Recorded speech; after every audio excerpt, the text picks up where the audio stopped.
अगर आपको पता चले कि आपके फादर जो आपसे बहुत प्यार करते हैं वो एक किडनैपर और एक मर्डरर है, तो आप क्या करोगे?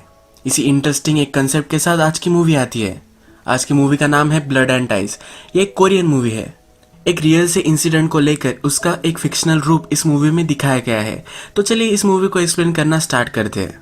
मूवी स्टार्ट होती है और हमारी मेन कैरेक्टर जिसका नाम है देउन, ये हमें हॉस्पिटल बेड पर दिखती है। ये अनकॉन्शियस है और अपने पिता की यादें उसे आ रही है। बचपन से इसके फादर इससे बहुत प्यार करते थे। एक बार स्कूल में फादर इसे लेने के लिए आए पर ये कहीं दिख नहीं रही थी।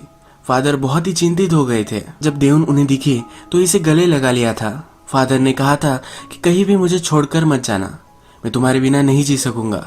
देउन को भी ये पता था और छोटी देउन बोली थी कि मैं तुम्हारा दिल हूँ। अब वे फादर और डॉटर बातें करते करते घर आते हैं। फादर देउन को लिखने के लिए डिफिकल्ट वर्ड्स देते हैं। आज देउन को फादर एक एड्रेस देते हैं। ये एड्रेस देउन सही से लिख नहीं पाती। फादर कहते हैं कि तुम बहुत ही जल्दी गिव अप कर देती हो। ये बहुत ही बुरी चीज है। जब तक सब कुछ खत्म नहीं हो जाता तब तक तुम्हें गिव अप नहीं करना है। यहाँ घर में हमें फादर और डॉटर की एक फोटो दिखती है जहाँ पर लिखा होता है कि डैडी मैं तुमसे बहुत प्यार करती हूँ। ये सब हमें देउन का बचपन दिखाया गया है। अब वो बड़ी हो चुकी है। इसके बाद हम देखते हैं कि देउन अपने फ्रेंड्स के साथ एक कैफे में हैंग आउट कर रही होती है। यहाँ पर टीवी पर एक न्यूज चल रही होती है। ये जो न्यूज है ये किडनैपर और मर्डरर के बारे में है। 15 साल पहले एक आदमी ने एक बच्चे को किडनैप कर लिया था। जिस बच्चे को किडनैप किया था उसके फादर से बहुत सारे पैसे लिए थे। उसके बाद भी उस छोटे लड़के को मार डाला था।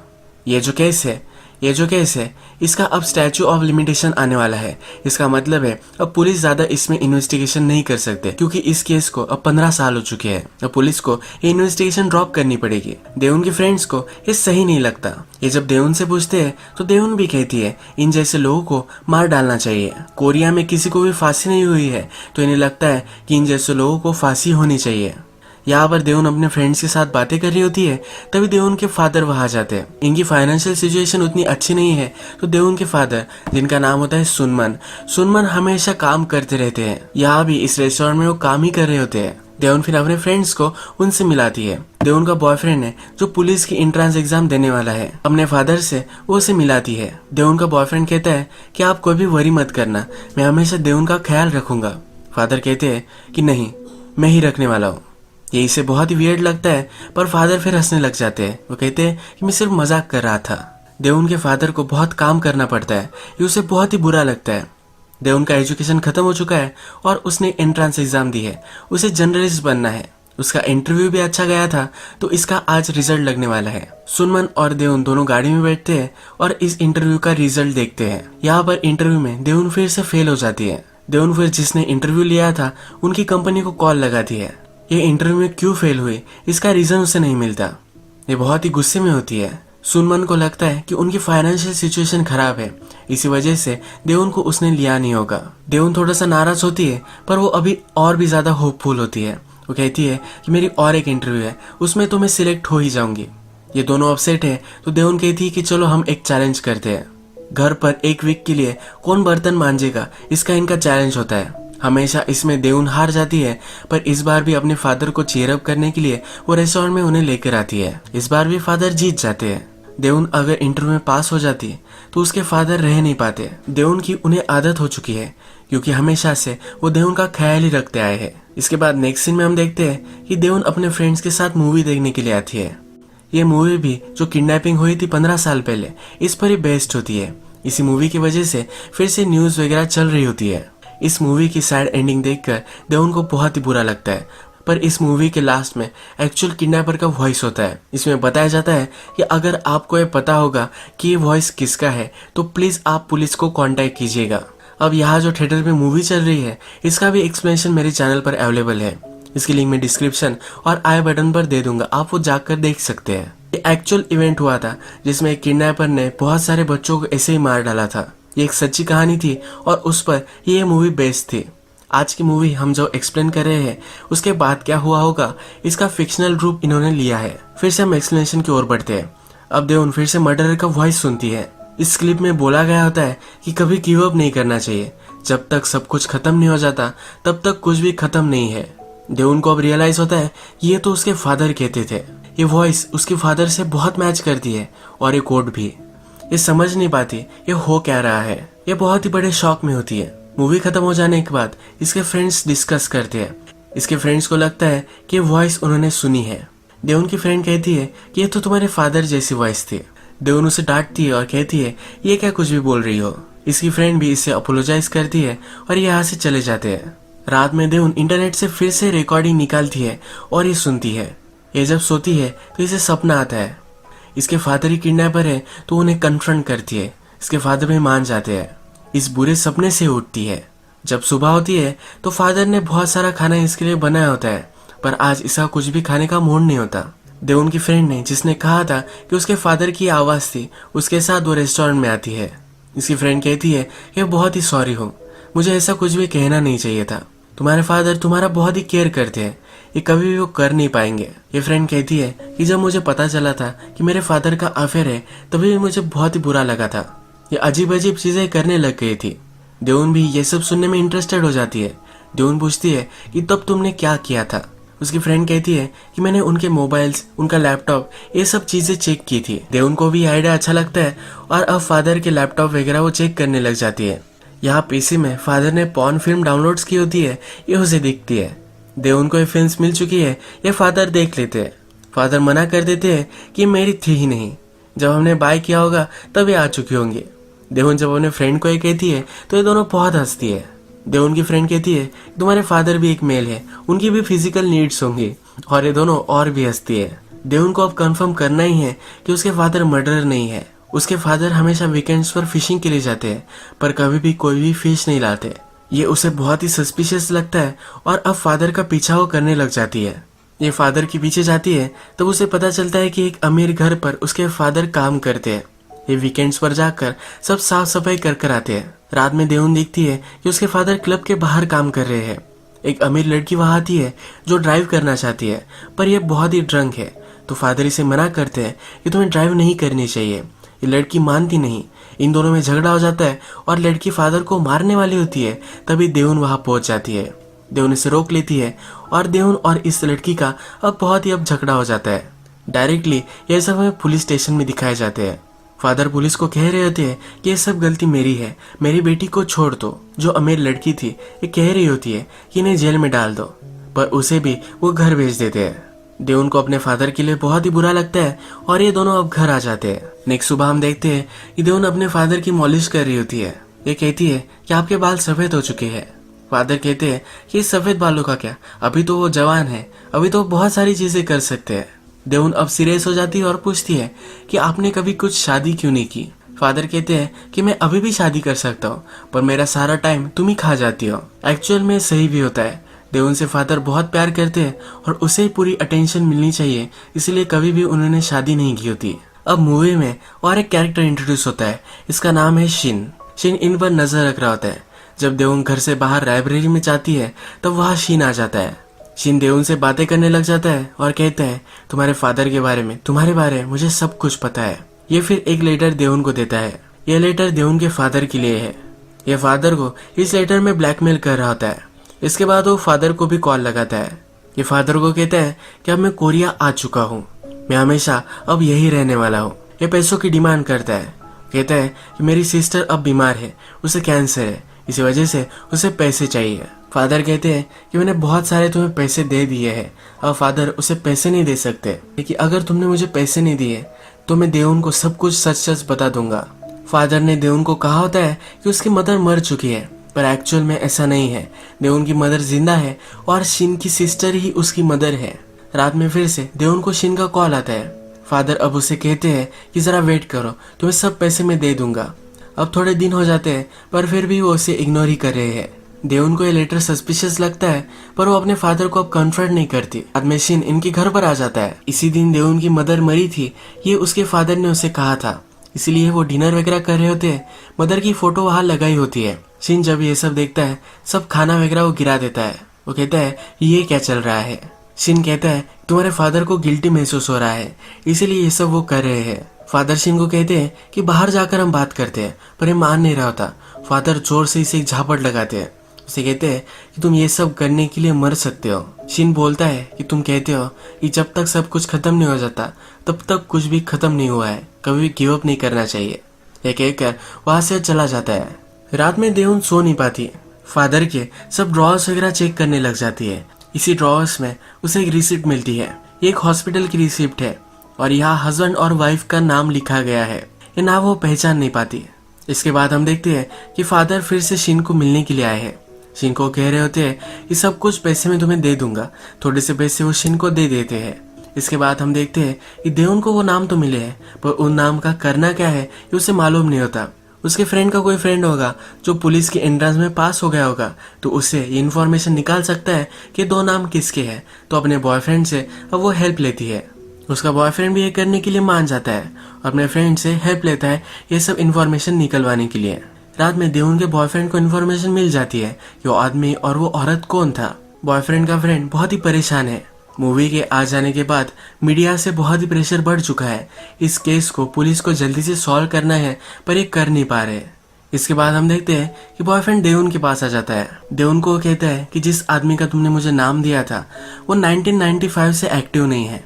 उसके पहले रॉबरी वगैरह इस तरह की चीजें उसने की थी। 1985 में ही अबडक्शन और मर्डर ये सब हुआ था। बॉयफ्रेंड कहता है कि इस तरह के लोग कभी भी सुधरते नहीं, इसने शायद कुछ नया नाम ले लिया होगा। देवुन को धक्का लगता है क्योंकि उसे समझता है कि उसके फादर ही हो सकते हैं। दूसरा नाम फिर औरत का होता है। ये देवुन पहचानती है, ये उसकी मदर का ही नाम है। बॉयफ्रेंड कहता है कि इस औरत का कोई भी क्रिमिनल रिकॉर्ड नहीं है, ये औरत अभी भी जिंदा है। देवुन को अब शौक लगता है कि ये कैसे हो सकता है। उसकी मदर अभी भी जिंदा है और उसका एड्रेस भी उसे मिल चुका है। रात में ही अपनी मदर से मिलने के लिए निकलती है। ये मदर की घर तक पहुंचती है, पर वहाँ कोई भी नहीं होता। ये रात भर वही रुकती है और सुबह पर उसे शिन वहां से बाहर आता हुआ दिखता है। ये शिन का पीछा करने लग जाते हैं। ये आगे चलकर शिन को स्पॉट नहीं कर पाते, पर शिन आगे से आता है और इनकी गाड़ी का कांच अपने हेलमेट से तोड़ देता है। देवुन उसे कह देती है कि उसे अपनी मदर के बारे में पता है। शिन को बहुत ही बुरा लगता है क्योंकि अब उसे पैसे नहीं मिल पाएंगे। देवुन को अपनी मदर से मिलना है। वो हॉस्पिटल में जाती है, पर उसकी मदर बेड पर होती है, उसे कुछ भी बात नहीं कर सकती। देवुन अब शिन से बात करती है। वो कहती है कि और एक चीज है जो मैं तुमसे पूछना चाहती हूँ। वो फिर मर्डरर की रिकॉर्डिंग शिन को सुनाती है। शिन को मालूम नहीं होता कि फादर मर्डरर है, पर अब उसे फिर से खुशी होती है या वो फिर से उसे ब्लैकमेल कर पाएगा। रात भर शिन घर पर नहीं आई थी, तो फादर बहुत ही वरीड हो चुके थे। शिन ने फादर को हॉस्पिटल में बुला लिया होता है। फादर शिन के पास आते हैं और कहते हैं कि चलो घर चलो, मैं सब एक्सप्लेन करूंगा। फादर कहते हैं कि तुम्हारी मदर ने तुम्हें छोड़ दिया था, मैं कैसे तुम्हें ये सब बातें कह सकता था। रात में घर पर जब ये होते हैं तो फादर कहते हैं कि मैं तुम्हें इन सब से दूर रखना चाहता था। शिन फिर अपने फादर को अंदर बुलाती है, उन्हें रिकॉर्डिंग सुनाती है। वो पूछती है कि मुझे अब सच सच बताओ कि तुम मर्डरर हो या नहीं हो। फादर कहते हैं कि कुछ भी मत बोलो, मैंने ऐसा कुछ भी नहीं किया है। जो मैं हमेशा बोलता हूँ, कभी भी गिव अप नहीं करना चाहिए, ये एक फेमस कोट है, इसलिए मैं बोलता था। शिन इस पर बिलीव कर लेती है। शिन कहती है कि मैं सॉरी हूँ, मुझे पता था कि आप मर्डरर नहीं हो सकते। नेक्स्ट सीन में हमें दिखता है कि शिन अपने बॉयफ्रेंड के साथ होती है। उसे उसकी बचपन की स्टोरी सुनाती है। ये कहती है कि जब मैं छोटी थी तो कुछ बच्चे मुझे बहुत ही तंग करते थे। एक दिन मैंने उसे बहुत मारा था। फादर को स्कूल में बुलाया गया। मैंने फादर को कहा कि मैंने किया ही नहीं है। फादर ने भी मुझ पर बिलीव कर लिया था। वो मुझसे बहुत प्यार करते थे। मैंने उन्हें कहा था कभी भी मेरे स्कूल मत आना, और उसके बाद वो कभी भी नहीं आए। देवुन अब रोने लग जाती है क्योंकि उसे अभी भी लगता है उसके फादर मर्डरर हो सकते हैं। देवुन फिर न्यूज पर सुनती है कि जिस लड़के को मारा गया था उसके फादर डॉक्टर है। जिस हॉस्पिटल की रिसिप्ट देवुन को मिली थी उस रिसिप्ट पर भी इसी डॉक्टर का नाम था। तो इन डॉक्टर के पास वो मिलने के लिए आ जाती है। वो अपनी मदर के बारे में डॉक्टर से पूछती है। डॉक्टर कहते हैं कि तुम्हारे मदर और फादर एक बेबी के लिए बहुत ही ट्राई कर रहे थे।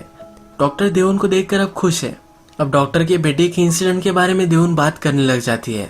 देवुन पूछती है कि जो वॉइस था, इसके अलावा तुम्हारे पास कुछ सबूत है? किडनैपर ने रिटर्न नोट्स दिए थे। ये नोट्स डॉक्टर देवुन को दिखाता है। इस नोट्स पर एक एड्रेस है। देवुन को याद आता है कि उसके फादर ने उसे एक एड्रेस लिखने के लिए बोला था। ये वही एड्रेस है। देवुन वहां से जल्दी से चली जाती है। इसे बहुत ही शॉकिंग लगता है। ये फिर घर पर आती है।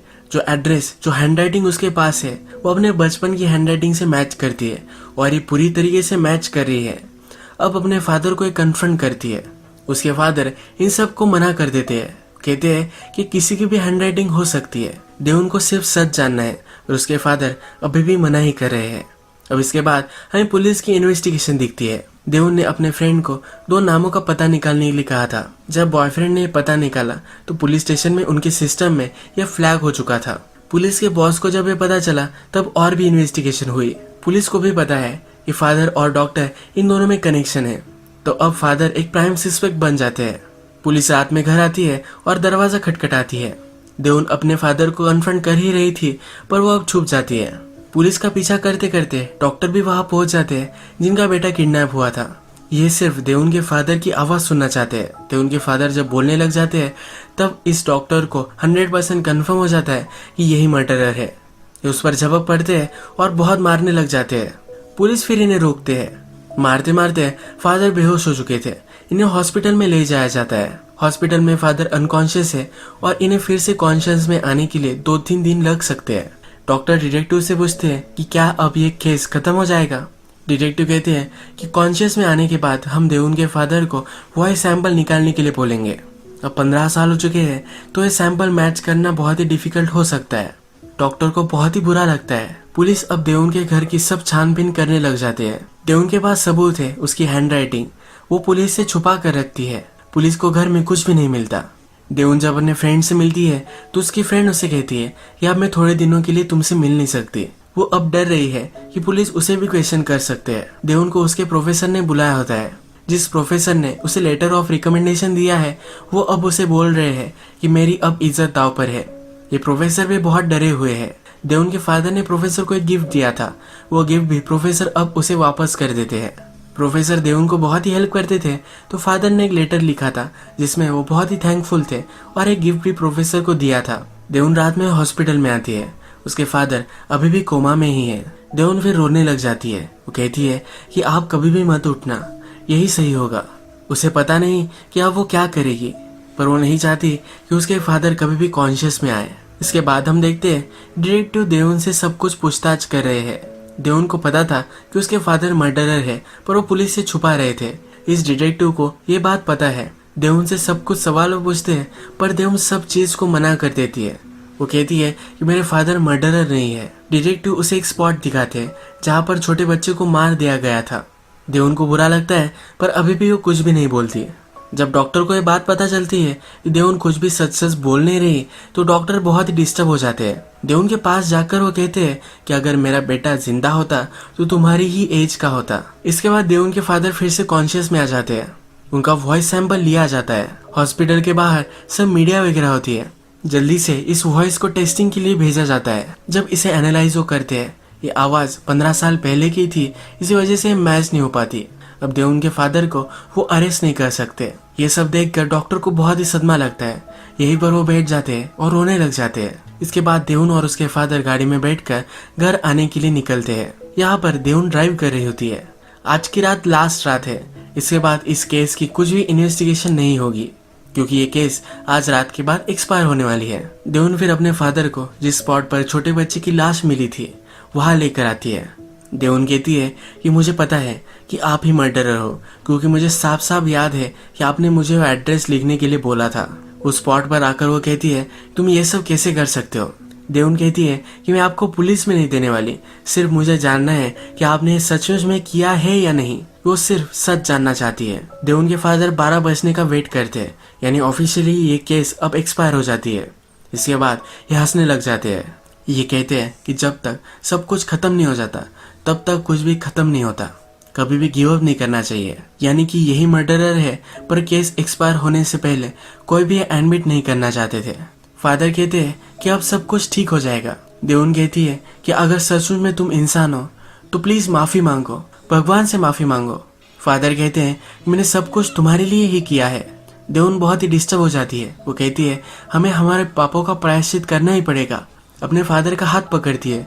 कहती है यहाँ से हम सुसाइड कर लेते हैं, हम अब जी नहीं सकते।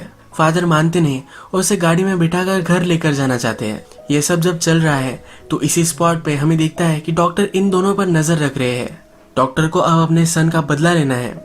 जब फादर गाड़ी में बैठ जाते हैं तो डॉक्टर जोर से आते हैं और अपनी गाड़ी उनकी गाड़ी से टकरा देते हैं। फादर और डॉक्टर ये दोनों ऊंचाई से गिरकर पानी में गिर जाते हैं।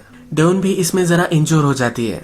नेक्स्ट डे पुलिस इन्वेस्टिगेशन चलती है और फादर और डॉक्टर ये दोनों मर चुके हैं।